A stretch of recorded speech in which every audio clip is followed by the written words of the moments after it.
그리스도인의 길은 다제 프로젝트 개념 있는 그리스도인 개그 TV. 신앙생활을 하다 보면요. 특히 이제 성경을 처음부터 차근차근 읽어보려고 마음먹은 분들이라면 꼭 한 번은 마주치고 심장이 덜컥 내려앉는 그런 구절 있죠. 네, 있죠. 바로 용서받지 못할 죄. 맞아요. 성령을 모독하는 죄는 사하심을 얻지 못한다는 이 말씀을 읽고 혹시 내가 과거에 했던 그 말이 이런 생각에 불안감에 휩싸여 본 경험 아마 적지 않으실 겁니다. 그렇죠. 하나님의 은혜가 모든 죄를 덮는다고 배웠는데 예외가 있다니 그것도 영원히. 네, 정말 두렵게 다가오는 이야기죠. 오늘 저희가 다뤄볼 자료가 바로 이 문제에 대한 건데요. 성령 모독죄가 대체 뭔지, 그리고 우리가 이걸 걱정할 필요가 있는지 한번 제대로 파헤쳐 보겠습니다. 네, 오늘 우리가 함께 풀어볼 핵심 질문은 바로 이것입니다. 예수님이 말씀하신 이 용서받지 못할 죄는 도대체 무엇이길래 다른 모든 죄와 구별되는 걸까요? 그 답을 찾기 위해서 이 모든 논의가 시작된 바로 그 사건 현장, 마태복음 12장으로 한번 들어가 보죠. 좋습니다. 마태복음 12장을 보면 예수님이 귀신 들려서 눈 모르고 말 못하는 사람을 고쳐주시는 장면으로 시작해요. 이건 그야말로 엄청난 기적이잖아요. 네, 그렇죠. 주변에 있던 사람들은 다들 입이 떡 벌어져서 이 사람이 혹시 다윗의 자손, 그러니까 우리가 기다리던 메시아가 아닐까 하고 웅성거리기 시작합니다. 분위기가 한껏 고조된 거죠. 그런데 바로 그때 바리새인들이 찬물을 확 끼얹습니다. 이 사람들의 반응이 참 특이해요. 기적이 일어났다는 사실 자체를 부정하진 않거든요. 눈앞에서 벌어진 일이니까요. 맞습니다. 없던 일이라고 우길 순 없죠. 대신 아주 교묘한 방식으로 공격을 하죠. 네. 그들은 이렇게 말합니다. 저 자가 귀신의 왕 바알세불의 힘을 빌리지 않고서야 어떻게 귀신을 쫓아내겠느냐. 와, 정말 무서운 말이네요. 이게 정말 무서운 말입니다. 예수님의 그 능력이 하나님에게서 온 것이 아니라 사탄의 우두머리, 즉 바알세불에게서 왔다고 딱 규정해버리는 거죠. 여기서 우리가 성령 모독죄의 본질을 파악할 첫 번째 단서를 잡아야 합니다. 이것은 하나님의 영, 성령께서 행하신 명백하고 선한 일을 눈앞에서 똑똑히 보고도 의도적으로 그걸 악마의 역사라고 뒤집어 씌우는 행위예요. 빛을 보고도 저건 어둠이라고, 선을 보고도 저건 악이라고 고의적으로 선언하는 거군요. 바로 그거죠. 잠깐만요. 그럼 이런 의문이 생기는데요. 왜 굳이 그렇게까지 말해야 했을까요? 그냥 나는 저 기적을 못 믿겠다. 이 정도가 아니라 아예 악마의 힘이라고 매도해버리잖아요. 아주 중요한 포인트입니다. 당시 바리새인들은 종교적, 사회적 기득권층이었거든요. 네. 백성들의 존경을 한몸에 받았죠. 그런데 웬 목수의 아들이 나타나서 자기들보다 더 깊이 있는 가르침을 전하고 심지어는 아무도 할 수 없었던 기적을 행하면서 군중을 끌어모으고 있는 겁니다. 자신들의 입지가 흔들린다고 느꼈겠군요. 그렇죠. 예수님의 기적이 진짜 하나님의 능력이라고 인정하는 순간 자신들이 틀렸다는 걸 시인해야 하니까요. 그 진실을 감당할 수가 없었던 겁니다. 그래서 진실을 덮기 위해 가장 악랄한 프레임을 씌운 거군요. 저건 신성한 게 아니라 악마다라고요. 맞습니다. 이건 단순한 오판이나 무지가 아니라 자신들의 기득권을 지키기 위한 의도적인 공격이었던 셈이죠. 정말 완고한 태도네요. 그래서 예수님의 반응도 아주 단호하셨던 거군요. 그렇습니다. 예수님은 먼저 논리적으로 그들의 주장을 반박하시죠. 사탄이 어떻게 사탄을 쫓아내느냐, 스스로 분쟁하는 나라는 무너질 뿐이다. 아주 명쾌한 논리죠. 네. 그리고 나서 바로 그 유명한 오늘 우리의 주제가 되는 말씀을 하십니다.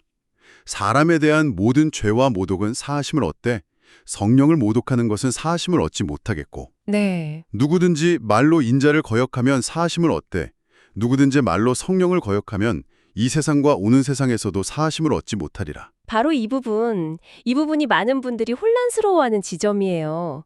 인자를 거역하는 것과 성령을 거역하는 것. 이게 어떻게 다른 건가요? 그리고 이런 생각도 들어요. 나는 과거에 하나님을 원망하기도 했고 교회를 엄청 비난한 적도 있는데 그럼 나도 성령의 역사를 부인한 거 아닌가? 대표적으로 사도 바울만 해도 교회를 박해하던 사람이었잖아요. 이것도 성령 모독 아닌가요? 굉장히 자연스럽고 중요한 질문입니다. 그래서 우리는 이 죄를 단순한 불신이나 무지 혹은 과거의 실수와 명확하게 구분해야 합니다. 구분이 필요하군요. 네, 사도 바울의 경우를 한번 보죠.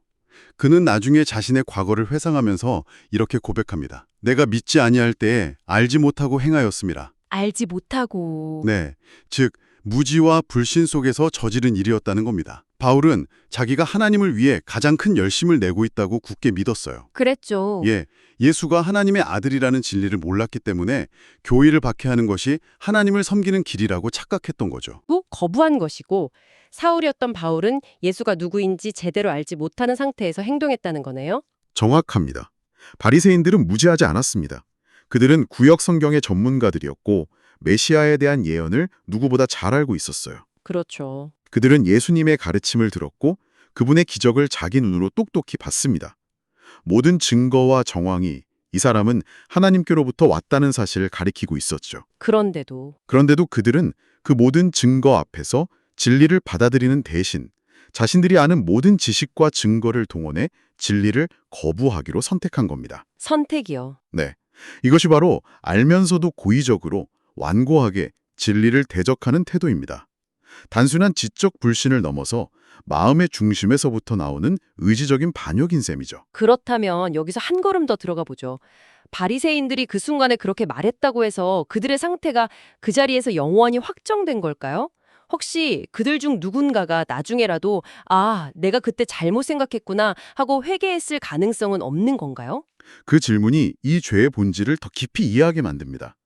마가복음에서는 이 죄를 그냥 죄가 아니라 영원한 죄라고 부릅니다. 영원한 죄. 네, 신약 성경 전체에서 딱 한 번 여기에만 등장하는 아주 독특한 표현이에요. 이건 이 죄가 일회성 말실수나 행동으로 끝나는 게 아니라 그 사람의 마음 상태 자체가 돌이킬 수 없이 굳어져 버리는 지속적인 상태의 성격을 지닌다는 걸 암시합니다. 상태요? 네, 마치 시멘트가 한번 굳어버리면 다시 흙으로 돌아갈 수 없는 것처럼 마음이 진리에 대해 영원히 닫혀버리는 상태를 말하는 거죠. 와, 죄 자체가 영속성을 갖는다는 말이 정말 무섭게 들리네요. 마치 마음의 문을 안에서 걸어 잠그고 열쇠를 영원히 던져버린 것 같은 그런 이미지가 떠오릅니다. 바로 그 지점에서 히브리서 6장의 말씀이 결정적인 단서를 제공합니다. 히브리서 6장 4절에서 6절을 보면 이런 말씀이 나와요. 한번 빛을 받고 하늘의 은사를 맛보고 성령에 참여한 바 되고 타락한 자들은 다시 새롭게 하여 회개하게 할 수 없나니. 여기서 주목해야 할 가장 중요한 단어는 용서가 아니라 회개입니다. 회개.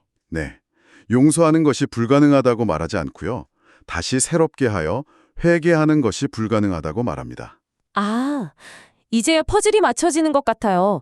용서받지 못한다는 말의 진짜 의미는 하나님 쪽에서 나는 너를 절대 용서하지 않겠다고 선언하시는 게 아니군요. 그렇죠. 오히려 그 죄를 지은 사람의 마음이 너무나 완고하고 차갑게 굳어버려서 스스로 회개라는 단계에 결코 이르지 못하게 되기 때문이라는 거네요. 정확하게 이해하셨습니다. 그것이 복음의 신비이자 비극입니다.